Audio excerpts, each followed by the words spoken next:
and welcome home. In this podcast, we venture into what it means to be a leader in this new world. Human, flawed but working on things, and forever changed by using our intuition to guide us. I'm Adalina East, founder of Transformational Healing and mentor to those running soul-based businesses. Join me to receive transformational healing, tips to dive more deeply into your unique spiritual gifts, and to hear great conversations with other entrepreneurs in spirit. Let's get started. Hi, everybody. Welcome back to the Cosmic Leadership Podcast. I am your host, Adalina East. I'm an EMDR therapist. I use internal family systems and my own modality, blending neuroscience and spirituality, called Transformational Healing, to help people heal from their trauma and move forward in life. I am so honored to host this podcast where we hear from incredible leaders, answer your questions about therapy, psychology, neuroscience, spirituality, whatever you have to ask. I'm here to answer, if I can, of course. I look through how many new subscribers we have every week, and I am just gobsmacked. I know that one of my former clients was on the Lewis Howes podcast recently and mentioned my name. And it has been a wild summer ever since. I have been working nonstop. I have so many new clients that are beautiful and incredible human beings and ready to heal, ready to do whatever they need to do to feel better and to take their own power back. So I am unbelievably grateful to all of you for continuing to listen, for continuing to get us up in the top 50 of the Good Pods charts. If you can share this episode with a friend, I would so appreciate it. This is how we keep this podcast going at no cost to you. And this is how we keep it ad-free as well. So I'm really excited to talk to you today. I received so many questions from all of you about 2 months ago when I reached out on Instagram, and I'm still getting through the questions. We've had some guests and some other things, some transformational healing sessions on this podcast just for all of you. But today we're going to get to a couple of your questions. I'm really excited to chat about these things with you. So today we are going to talk about something called Dissociative Identity Disorder. If you've not heard of it, we will talk all about that. And we're also going to talk about how to move through transitions with less stress. So I know now that it's officially the fall, kids are going back to school, the weather is getting cooler, sweater weather, which I'm really excited about because I'm just such a nerd. And I know that this transition time is hard for a lot of folks because not only is work usually ramping up, the coolness of work in August was amazing for many people, but I know now it's getting more intense. I know that, the people who are sending their kids back to school, that's a big transition. And then we also have the transition that no one really talks about, which is the internal transition of our sense of self, our summer being meeting our fall and winter being, and that sort of thing. So we're going to talk about different ways to handle transitions today as well. So we will start with dissociative identity disorder. I understand this may not be of fascination to all listeners, but this was a question from one of you. I'm going to say a couple of things. Number one, I am not a psychiatrist. I cannot diagnose dissociative identity disorder, nor have I ever. I am unfamiliar with the various medications that would go into treating someone with DID. And because of all of this, I am going to share with you what I have read and researched.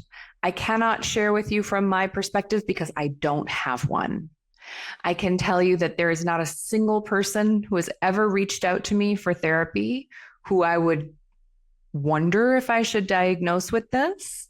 And I think a part of that is that usually folks who may have dissociative identity disorder, it is so incredibly apparent that that is possibly something that's going on, that their families and loved ones immediately take them to a psychiatrist or to actually a medical doctor. I'm not saying that's a good thing. I'm just saying that I think that's usually what happens.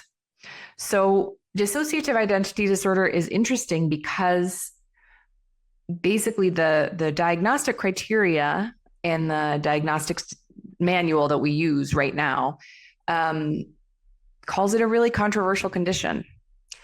And I agree with that. So what it basically states is that someone diagnosed with DID is exhibiting multiple different personalities. So let's say their true self has disconnected from the rest of them and is now coming out with different personalities. So I know that there was a show a long time ago called The United States of Tara. I think I watched 2 episodes of it or something, and I was like, oh, I can't deal with this. I hate the way that TV portrays anyone with a diagnosis. So like, if there's any diagnoses happening in the show, I pretty much stop watching unless it's represented super accurately, which is rare. And so I can tell you I know a source of what a lot of people think of when they think of DID, but basically the articles that I read stated that this is very controversial for a lot of reasons. So yes, perhaps DID exists and there are people who have DID. Perhaps it is something else. Perhaps it is borderline or bipolar masquerading as DID. Perhaps it is trauma impacting this person so deeply that they are disassociating from themselves and actually put on another identity to be this other person with a really strong identity. We just don't know. I mean, I can say for me, I certainly don't know, not being a trained psychiatrist or doctor. But it seems in the literature that I read that it's not very clear. And so I'm not going to spend much time on this just because I feel like it is one of those subjects that I could get in a lot of trouble for talking about without having any expertise in this area. And I also feel like it's something that is better asked of a psychiatrist and not me. So I think part of becoming a mature therapist also is knowing when to refer out. So I'm going to refer this question out. I'm going to ask you to ask your psychiatrist or someone who has some experience in working with DID. I just genuinely don't. I mostly work with people who have a lot of trauma. And what I've found with that, especially working with internal family systems, is that when people have a lot of trauma, they do sometimes disassociate from themselves. And then we talk about, okay, this part of you feels like a 12-year-old girl during your abuse. This part of you feels like a 50-year-old woman who recognizes that 12-year-old child and the abuse that she suffered. What can you, as your now 50-year-old woman, do to help that 12-year-old child? How can we move away her protector parts to try to soothe and comfort her? Those kinds of things. It's different. It's different from treating DID as far as I can read in the literature. So I'm going to close that DID topic now. I'm going to move on to something that I can speak very educatedly and experientially about, which is about transitions. So one of you wrote in about transitions, and I'm going to read the question to you because I think it's so timely and perfect for today. Dear Adalina, thank you so much for creating this podcast and for having this podcast stay on the air since 2020. What I want to know is, what are the specific practices that we can use in order to make ourselves feel calm and feel centered during this time? Now that we're in transition, my entire family is moving and the kids are going back to school. What can I do to help myself sleep, stay centered, and stay in the flow? Thank you so much, Carolyn. So, Carolyn, this is something that I work with a lot with various folks because I feel like no matter who you are, you have been through a state of transition. Transition happens to all of us. So let's address her concern specifically, which is the whole family is moving and the kids are heading back to school. Moves, don't get me started. As many of you know, if you've been listening to the podcast for a long time, I have a few different disabilities that kept me moving once or twice a year for years and years at a time, mold illness and multiple chemical sensitivity. And every time somebody would try to install their own bidet or let the bathtub run over, I would end up moving apartments because I could not live in that space. And finally, the universe saw fit to let me find a house that would work for my disabilities. And I'm so happy to be here. It just feels fantastic. What I can share with you about all the moving and ways to stay centered is this. So I find schedules to be really soothing. If schedules freak you out, you can disregard this completely. But I find having a schedule and having a plan to be soothing, even if I have to detract from it or move away from it, at least it existed at one point and I can kind of find ways to get myself back on the schedule. So the first thing that I would recommend while you're in transition, Carolyn, is to create like some form of daily schedule just for you. Don't even attempt it for the whole family. It's going to be too crazy, but try just for you. Like, okay, I'm going to wake up at the same time every day and go to bed at the same time every day because we have so much medical research that this is what helps us sleep better. So let's say you're going to go to bed at 10 and get up at 6. Before you go to bed at 10, you're going to do your nightly routine, and then you're going to do a meditation for 10 or 15 minutes. You can pick any of the transformational healing journeys from this podcast. You can pick anything from the meditation apps. It can be just silent, just you. Although I find that when I do that, I just fall asleep, but it's up to you. You pick what works for you. And then just do that meditation. See how that works for you. Go to sleep, set a specific time to wake up the next morning, same time every morning, get up, get your coffee or your tea, and then you're sitting there for another 10 or 15 minutes again, doing another meditation. I understand that sometimes when I ask people to do this, it wakes up the whole household. If you live in that house where it will wake up the whole household, see if you can just stay in bed and do the 10 to 15 minutes with earbuds in. See if that works for you. If you need to get up to use the restroom first, do that. As always, quiet as you can be so you don't wake everyone up. And then put your earbuds in and do 10 to 15 minutes there. So already you have a great practice set up. Also, just so you know, the transformational healing sessions that are in this podcast, those can be used many, many times. And some people have found if they use the same one that focuses on like the trauma or the limiting belief that they have that they're trying to change, if they use it many times, they are done. Like they feel great. They don't have that sense of trauma anymore. They don't feel that way anymore. So if you want to try that, please go for it. They're there for you. They're meant to be used at no cost to you. They're meant to be used many times.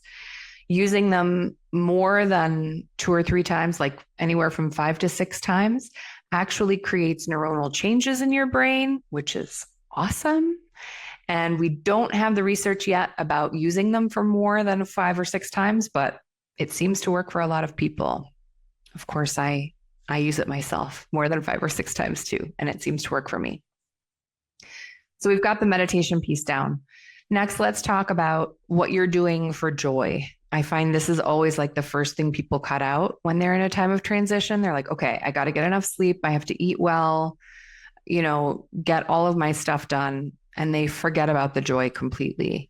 I think this is a hard time for everybody, times of transition, especially when the whole family is moving. Like, oh, it sounds really hard. So what are you doing for joy?